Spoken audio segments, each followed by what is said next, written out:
Ito yung dating lugawan na konting ulan ay mahana sa loob at gawa sa lumang kahoy na bahay. Dahil sa kanilang pagpursige sa buhay at masarap na lugawan ay nakapagpagawa na sila ng malaki at maliwalas na restaurant. Ito ang Gary's Lugawan at Tapsilugan sa May Pasolo, Valenzuela City. Matagal na kilala itong Gary's Lugawan kung saan dati ay konting ulan ay binabaha kaagad at gawa sa lumang kahoy ang kanilang bahay.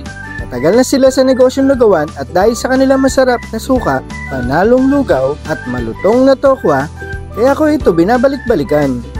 At meron din silang silog meals, sizzling meals, lomi at marami pang iba. At dahil sa paborito ko talaga ang tokwa, kahit na silog ang aming order, talaga nagpa-side pa din ako ng tokwa at baboy at syempre hindi mawawala sa tabi ko ang masarap nilang suka. Mura lang pala ang kanilang menu.